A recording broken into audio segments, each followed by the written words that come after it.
Welcome to my Spanish class. Today's topic is a continuation of the former topic, direct object and indirect object pronoun. Today we will try to achieve a more or less complex topic. We will try to do doble sustitución or double substitution. How we do that? We will need to create sentences that have from one side you need to have the direct object, and in the other side you need to have a recipient. That means an indirect object. Right? I will start a little bit in chapter 7, the last topic of chapter 7. That is the difference between the verbs pedir and preguntar. And I will ask you to do extra point there, extra credit points there. There are 5 sentences there to fill in the blank. That homework will provide you the confidence that you can manage the difference between pedir and preguntar. Remember, pedir is when you ask for something concrete or you ask for an advice or a favor. Preguntar, on the contrary, is to ask information. I will use those 2 verbs to start creating the double substitution, or at least to use one of the objects. If I say, pregunto la hora, right? In that sentence, the yo is the subject, remember?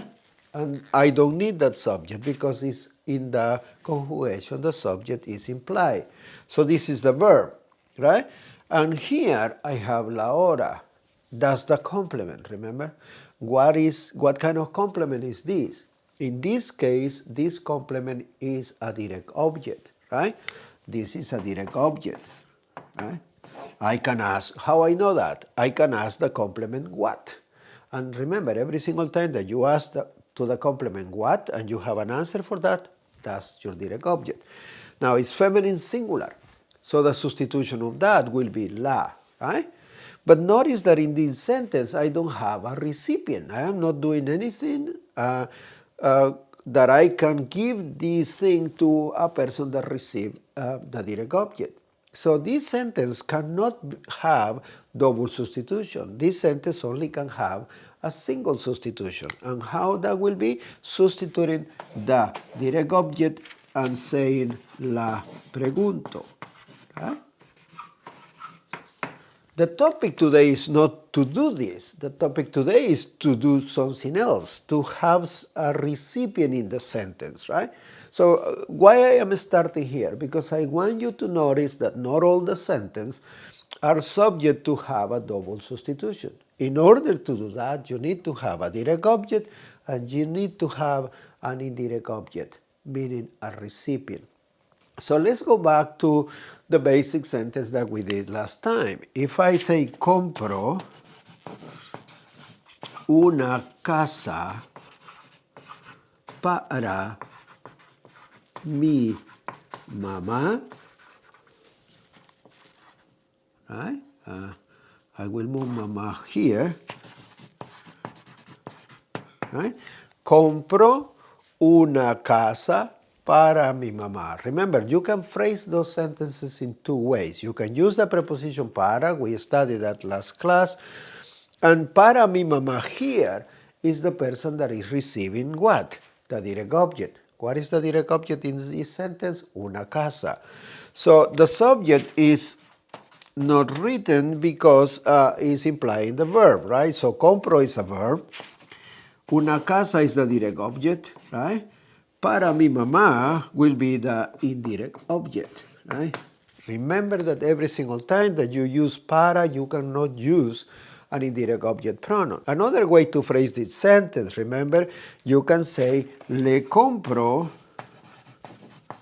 una casa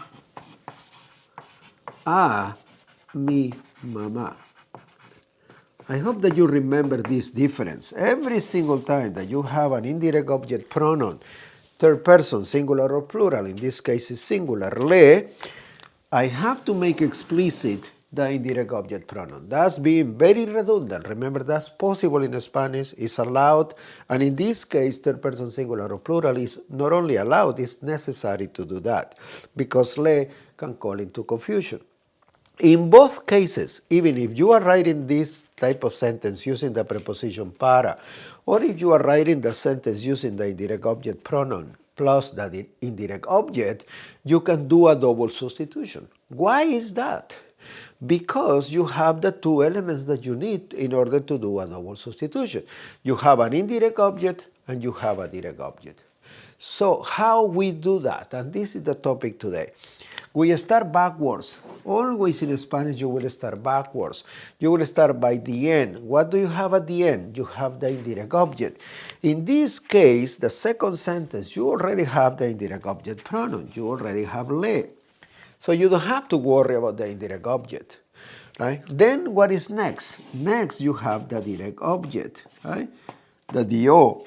And what is that? Is feminine singular. What is the substitution for that? If you remember the list of pronouns that you had in that piece of paper that I suggest you to do, una casa is feminine singular, so una casa will be equal to la. So once you do that substitution, that thing is gone. So what you have left? The verb. So you place the verb, compro. So what do you have? You have here the indirect object pronoun, then you have the direct object pronoun, and then you have the verb.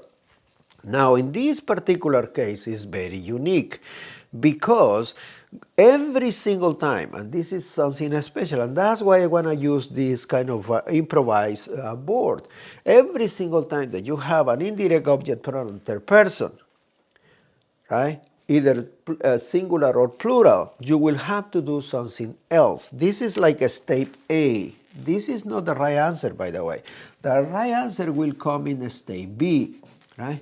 What is that? Because you need to substitute the le by se. Every single time that you have third person singular le or third person plural les, you will have to do magic, some kind of David Copperfield, Chris Angel type of thing, and get rid of the le and substitute it by the reflexive pronoun se. This is an indirect object in this case, so it will be se la compró. That's the final answer and the correct answer. So what happened if you stay here, Lela? That will be still wrong. Why is that? Because in Spanish you cannot say, in this particular scenario, in this particular case, you cannot say Lela. You have to move into se la compro. Most likely, most of you have at least 2 years of Spanish. You probably remember this from high school. Right? So what will happen if, let's say, you don't have a third person indirect object pronoun, right? Let's say that you have a first person or a second person, a singular or plural. You don't have to do this step B, right? Because that leg will be a different pronoun. Let's say that I bought the house, instead of for para mi mamá, I decide to buy the house for me, right? Compro una casa para mí. Forget it about mi mamá. So, I bought the house para mí. So, what do we have? We have the verb, we have the direct object, and now we have the indirect object here. I am the recipient. So, what is the substitution of para mí? It will be me, right? It will be me. What is the substitution for una casa? It will be la, right? And the verb doesn't change. So how will be the double substitution of the first sentence? Now that I change it from mi mamá to myself, right? It will be me. That's the indirect object pronoun. Remember, we start always backwards, so me is coming first. This will be first. Then we come into the direct object. That's the next step. Since I didn't change una casa, I will keep the same indirect object pronoun, la. And what is left in the sentence? The verb. So you will say, me la compro. What about if I am buying the house for you? It will be the same. Instead of para mí, I can say para ti, right? Para ti. Compro una casa para ti. right? What is the indirect object pronoun? Para ti. The indirect object is para ti. The indirect object pronoun will be te, right? It will be te. The substitution start backwards. That doesn't change regardless who is your indirect object. That doesn't change. So I will start the sentence with the indirect object pronoun. So I will say te, right? Since I didn't change the direct object, I will keep la. And I didn't change the verb either in this sentence. So you will say te la compro, right? So what happened here when I had me, right? Me la compro. And what happened when I says te la compro is that I don't have to do the step B that we did here with se la compro. Why not? Because me or te never call into confusion. But le call into confusion because the recipient can be either a female person or a male person. So you have to go into the next step. You cannot have lela, you cannot have lelo, you cannot have le las, you cannot have lelos, you cannot have les la, les lo, les las, les los. Always you have to change into se plus the direct object pronoun plus the verb. And that's pretty much the whole idea in this topic, right? It's not an easy one, but you will need to write, work, and do exercises. In the last slides of this topic that you will see attached to the video on YouTube, you have an exercise that you can, I give you sentences, you have to transform those sentences doing a double substitution. Some of those sentences may be easy, others may not be that easy, but you have to go and practice that thing. Before I finish today's lesson, I want to write another sentence and give you 3 seconds or maybe 5 to do the double substitution. Let's say that I say, le vendo un carro a mi hermano. Le vendo un carro a mi hermano. Right? So what do we have here? And this is my suggestion for you guys, that you go little by little analyzing the sentence. What is le? If you says le is the indirect object pronoun, you are absolutely right. What is vendo? If you says vendo is the verb, you are absolutely right. Indirect object pronoun here, vendo is the verb, un carro is what? If you says un carro is the direct object, you are absolutely right. And the things that is left here that I'm circling here is what? If you says that's the indirect object, you are absolutely right. So this sentence is subject to a double substitution. Why is that? Because we have all the elements in place. We have a subject that is in the verb in this case. Then we have the verb, we have a direct object, and we have an indirect object. Remember how to do it, right? We start backwards, from the back to the beginning of the sentence. So in order to do this substitution, what you have to do is place yourself here first, right? A mi hermano, that's your indirect object.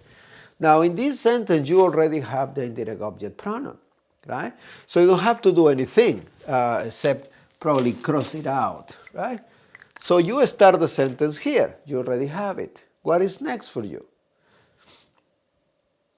If you says obvious to substitute the direct object, you are absolutely right. Now, what is the direct object here? It's masculine singular, right? If you go to that table that we had at the very beginning in chapter 6, you will do that. You will know that that's equal to lo, right? So now you are saying le, lo, right? Indirect object pronoun, then the direct object. And then what you have left is the verb, vendo. My question to you will be, is that the final answer? Le, lo, vendo? And if you say yes, I'm sorry, but you're wrong. You have to do magic here. Why? Because this is the combination equal to this sentence. Remember, le la compro? Here, we are in the same situation. Indirect object pronoun close to a direct object. You cannot say le lo, right? So you have to do magic. What I mean by that, you have to substitute that le and replace it by se. Now the final answer, or the B answer, as we said before, is se lo vendo. It's as simple or as difficult as that, depending how you feel it. If you feel that this is very difficult, I will suggest you to go and study chapter 8. This topic is in chapter 8. And I will suggest you also to do the exercise in the last slide of this chapter or of this exercise and try to solve it. That's your homework. That's your homework number 10, by the way. So do that homework and also go and check the verbs pedir and preguntar and do that as an extra credit. There is 5 sentences related to pedir and preguntar. And don't forget, pedir is to ask for something concrete, to ask for a favor or to ask for advice. Preguntar is to ask pure information. All right? This is it for now. Don't forget to check my channel in YouTube. Subscribe if you want to. And so long for now.